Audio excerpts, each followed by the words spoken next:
All right. What's going on, bros? Good to see you, and welcome to the Empire.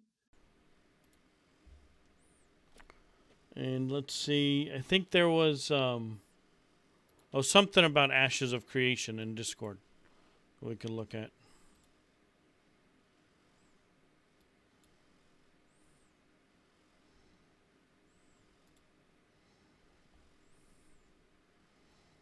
That's news.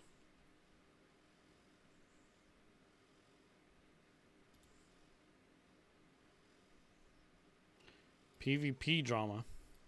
I didn't see the oh, come on. The most recent dev one, but this upcoming like dev diary about the game should be I should follow this dude. I like this this dude. Let's subscribe. He's doing well. These are very fun. I love his background too. Hold on one second.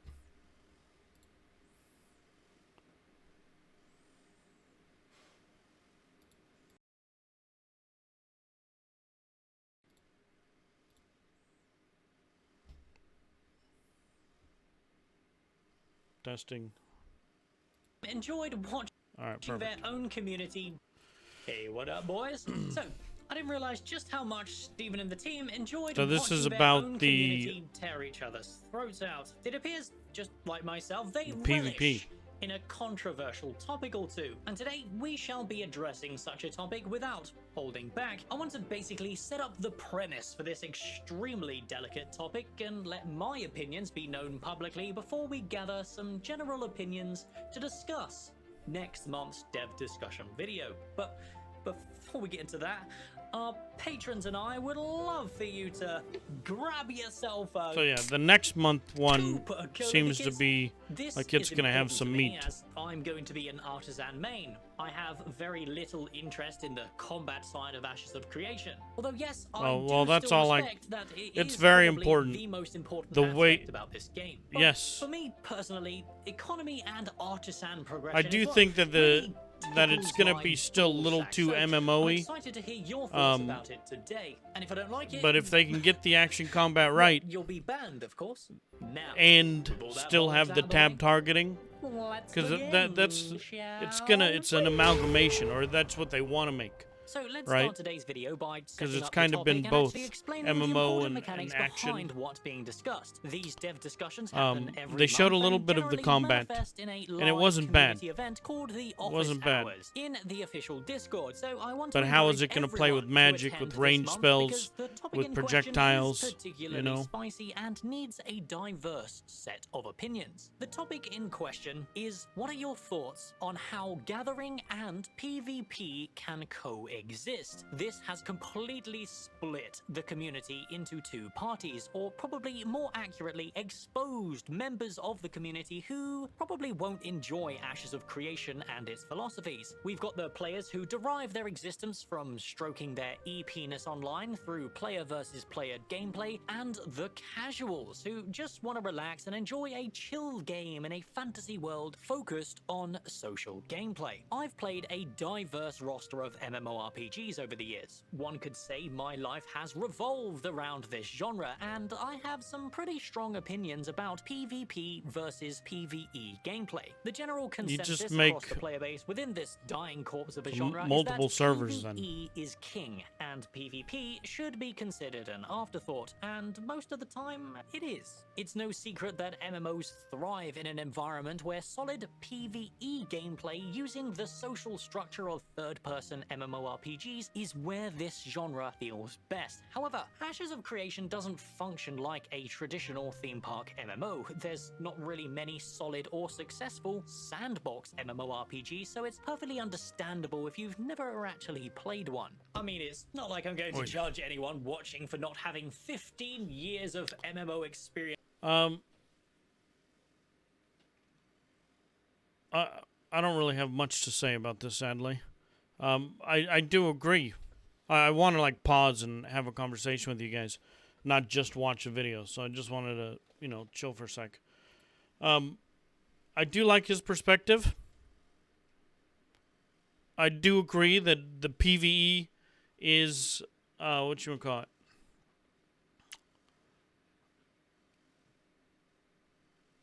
That it's the core. But PvP is like the, without good PvP, you need both. You do need both. But you need a good game loop. A good PvE game loop that gives people something to do, and then PvP is like a distraction, you know? Or something that you can go do, you know? Let's just keep watching. It's like myself now, is it? But without PvP, So I don't want to play the game, right? Planning to handle and this that's a lot of PvP people. Conundrum. These PvE But there are some people that'll just, they don't care whether there's PvP or not. But this game is supposed to be open world PvP, castle sieges. Exclusively to grief. So let's lay down some facts and rules for what we currently know about Ashes of Creation's gathering and PvP gameplay. Open world PvP is not going to be following your traditional faction-based PvP mechanics. There is no red versus blue in this MMO. Instead, everyone can attack anyone, provided they are one, not in the same guild, and that may sound like simple, but it's because it is. No factions. Factions automatically splinter the group and decide for you who your enemies are. You know what I mean? The fact that anyone can attack anyone, the players are allowed to decide who their friends are and who their enemies are. And because of that, it gives a lot more life to the, to the story of the game. And the story can continue to change. So it's very, very cool. Two, not in the same group. Ashes has a flagging system that you toggle on anywhere in the world, and whilst you are flagged, it allows you to attack other players at your will. The specific details for this flagging system are currently unknown. Things like a cooldown, an indicator, user interface features, etc., are all pretty much up for our interpretation until we see how it functions in-game during an actual post-UE5 showcase. However, what we do know is the rules that this flagging system follows. Players doing their everyday gameplay are generally considered to be green. Whilst they are green, the standard drop rules apply for both PvE and drop PvP modifications. Deaths. As it stands pre-testing, you drop half of your materials. Yes, it is materials I just said. Please remember this, as it is important for context later. And accumulate a little bit of experience debt that you must grind off. Personally, I don't agree with this particular number, experience nor the experience debt, but that's besides the point of today's discussion. Feedback is important after all, and this PvP system is by far the most important thing for Intrepid not to fuck up. Yep. Now, there are two additional states that your character can enter. A combatant or purple state, which is triggered the moment you attack another player whilst flagged, or retaliate after someone attacks you. This combatant state lasts for X amount of time after you participate in So this PvP is actions like a and boss cannot fight right here. be Look at this. manually toggled off. You must wait a certain amount of time before the game A lot of rules people. deem you no longer a combatant. If you die to another And it player seems to as be a combatant, playable. you actually drop less items on death. Only It's not. one Oh, look at the. quarter We of got your the mages materials, using and there. this is an important distinction to Like make a between cooldown green spell and or purple something. states, because it is likely going to be the defining factor that influences your choice to fight back or not. Finally, we have the magnum I wasn't even opus paying of this attention to what he was system, saying. corruption, I was just or watching the what fight. is more commonly known as So let's a go back red a little bit. player, What was he saying? green and purple states, because it is likely going to be the defining factor that influences your choice to fight back or not. Finally, we have the magnum opus of this system, corruption, or what is more commonly known as a red player,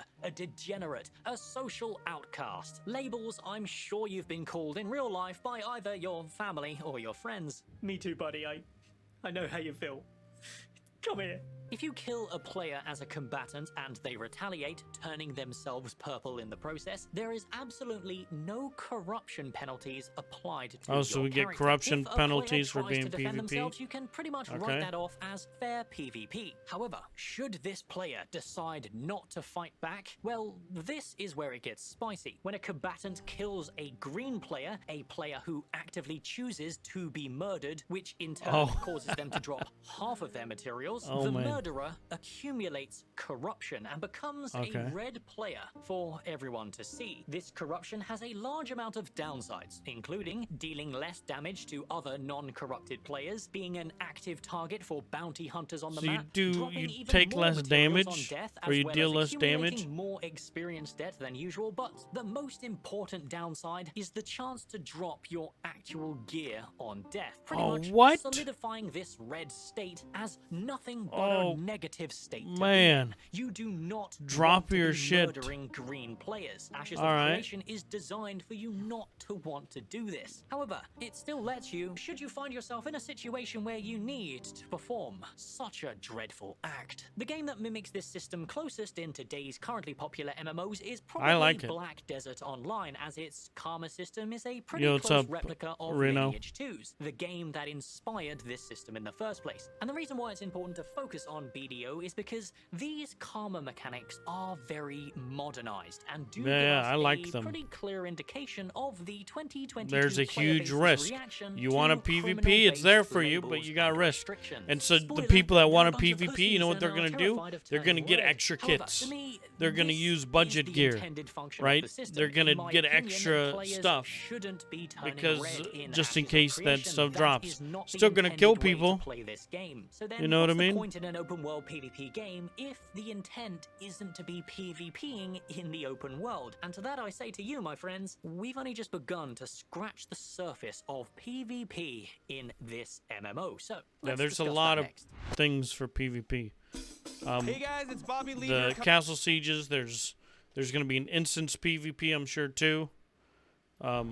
You can become a monster and attack cities, supposedly. You currently know about MMORPGs. Okay, are you done? Yeah, look, castle did sieges. You just delete 10 years of your life. Sorry, dope. My bad. But it is necessary because theme park MMORPGs and sandbox MMORPGs do not function in the same way. It is hard What's if up, you JVG? have the WoW brain to Nick, good to see you. comprehend the We're just differences chilling, and vibing gameplay for a little dynamics, bit. But when you do begin to understand, this will probably help you decide if Ashes of Creation is for you or not. This highly anticipated MMORPG is claiming to be a perfect mix of the two genres, taking the best of both sandbox gameplay and theme park gameplay to create a whole new type of MMO called I believe this is going to be a good game. MMO.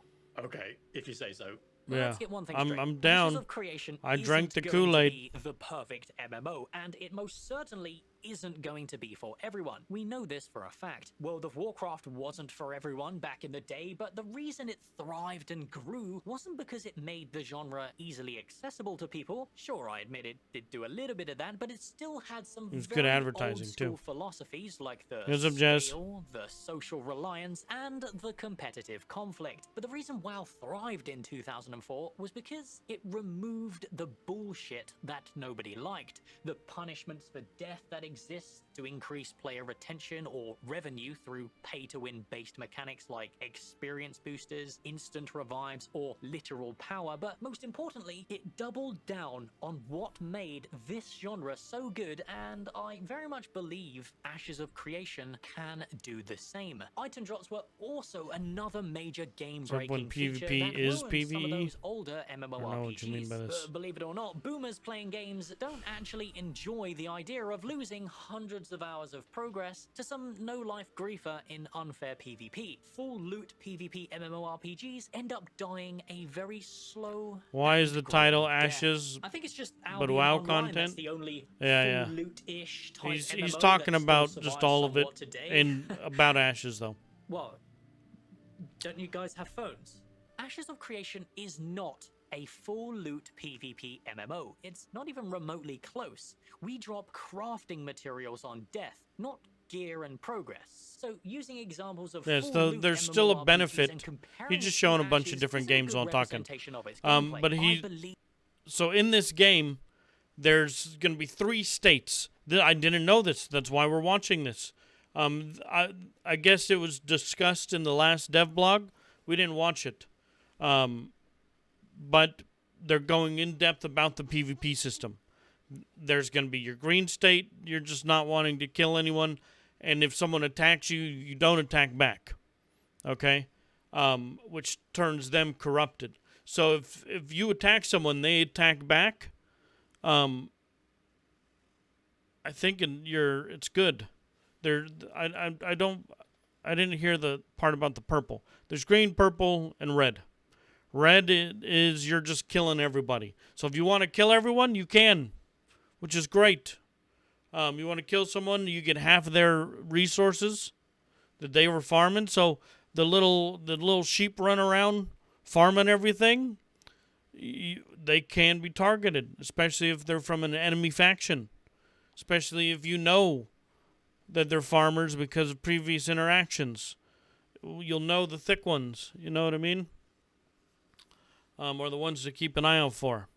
And they'll be in zones and areas of rare resources for progression, right? Things like this. But people might roam in a group of 5, group of 10. You know what I mean? So it can be a lot of fun. But it's going to get toxic. But that's what's fun about it. Cut out the bullshit that people have concerns with without compromising the game's core PvP philosophies. But it is up to us as players to provide the appropriate feedback and understand if Ashes of Creation is actually the MMORPG for you. Now, trigger warning coming up. I know you people who play Final Fantasy XIV are pathetic, washed up, and probably don't even like MMOs, so I suggest you click off this video now, lest you be showered with a bunch of unreasonably personal abuse. If you just want to relax and chill out and you're exhausted after work, then... Final Fantasy XIV players, there's a lot of RP going on in Final Fantasy XIV, and they've got player housing too. I saw a video of like one that has like, it's just a dance floor, looks like a bar.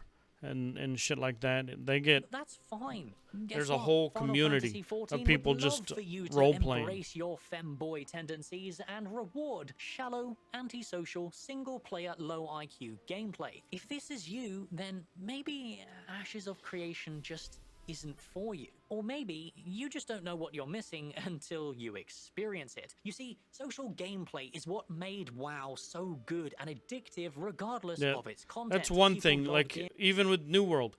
I mean, you did get together for wars and stuff like that, but a lot of the content you could do in the game solo. You know, at least a lot of the leveling, right? Kind of, it's almost better to level solo, but they've got dungeons, right? So there's grouping, you know, and being the social aspect is very important, but the collaborative, where you have to, you know, get a bunch of people to go take a castle, you know, and you know, WoW Wrath of the Lich King right now, I'm sure is top, or not top, but very high up